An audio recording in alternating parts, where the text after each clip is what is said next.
Bonjour et bienvenue sur le podcast de Kimamori qui vous propose de découvrir ou redécouvrir les œuvres littéraires d'hier et d'aujourd'hui, leurs auteurs et leurs traducteurs, par le texte et dans l'oralité.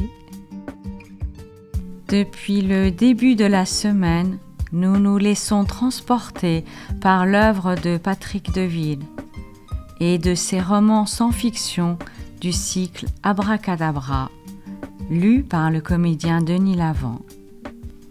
Continuons notre voyage aujourd'hui avec des extraits de Equatoria, paru en 2009, et de Fénois, paru en 2021.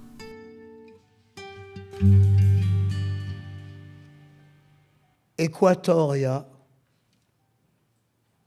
La terrasse de la guest house en travaux d'amélioration ou de destruction définitive est parsemée de gravats, de planches, de sacs de ciment, au milieu de quoi trônent avec superbe 2 fauteuils grenats du même modèle libano-saoudien que ceux qu'on débarque sur les quais et toujours enveloppés de leurs bâches transparentes.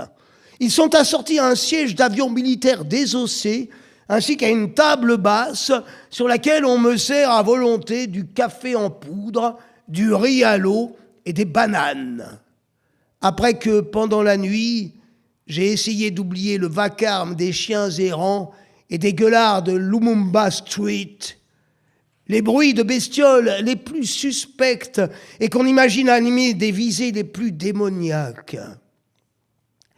Il suffit alors de se répéter la phrase de la gentille Thérèse d'Avila. La vie n'est qu'une nuit à passer dans une mauvaise auberge, qui peut-être, dans un élan œcuménique, aura été choisi comme emblème du gourbi. Au mur est accroché un calendrier imprimé au Pakistan.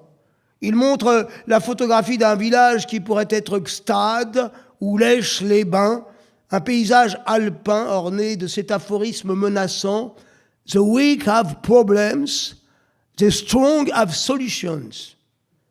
Celle que j'envisage pour ma part est de m'extraire.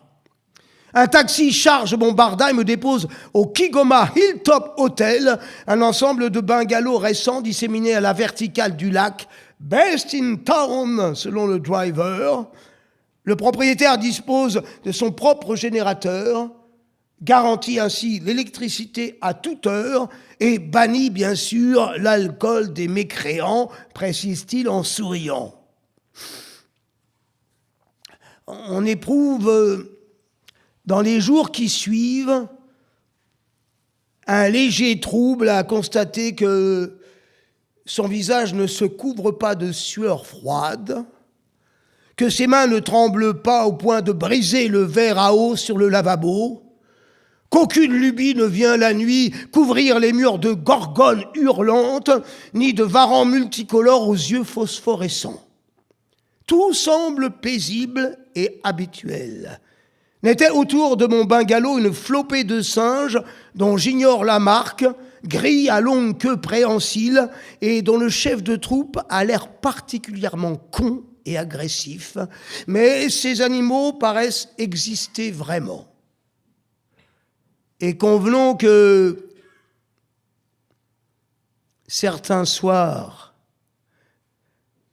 la vue des falaises oranges qui plongent dans la brume de chaleur, les citernes d'essence qui scintillent de l'autre côté du port, les collines bleues du Burundi tout au nord, à l'ouest, le soleil cerise sur les montagnes du Congo, les barques de pêche à long museau pointu sur les eaux lisses et huileuses, le vol des sarcelles, d'ibis et de grues sous les petits nuages tout effilochés de vieux roses, tout cela arrosé d'un verre de vin blanc, frais, serait de nature à émouvoir le pauvre breton aussi bien que les splendeurs du Fernand Vaz.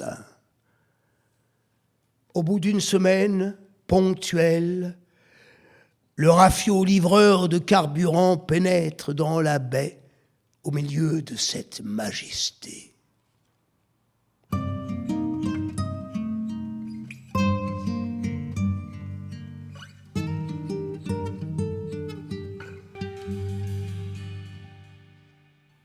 Fénois.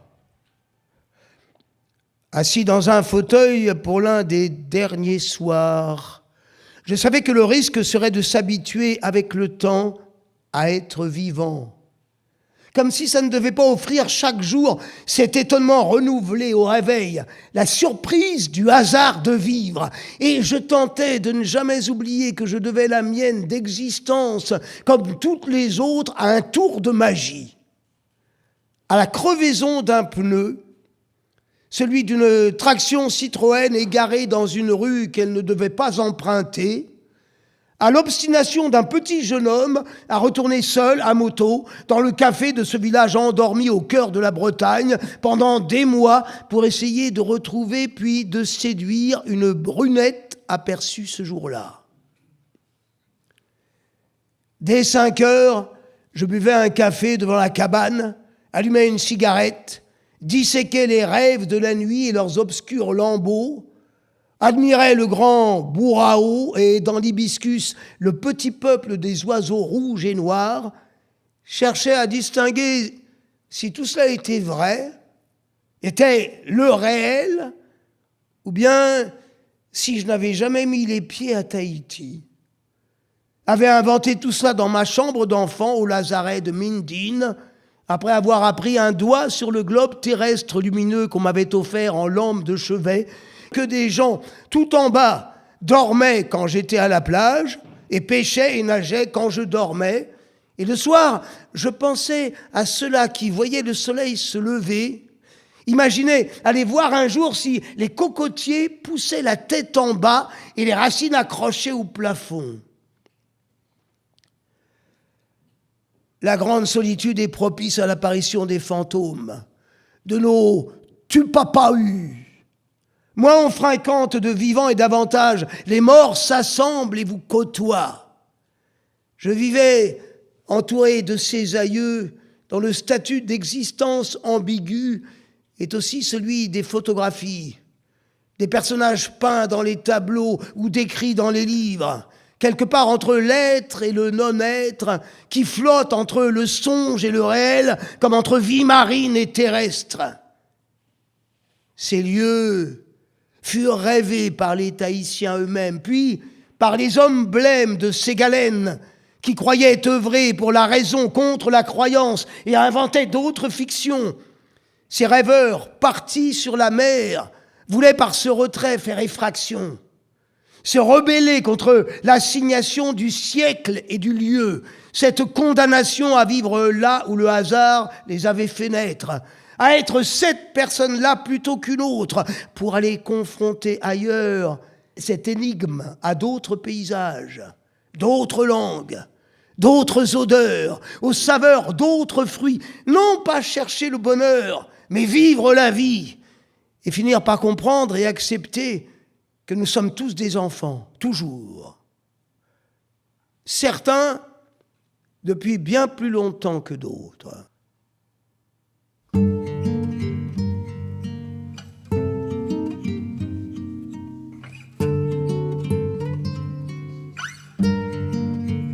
Vous venez d'entendre des extraits de Équatoria et de Fénois de l'écrivain Patrick Deville, lu par Denis Lavant, disponible aux éditions du Seuil.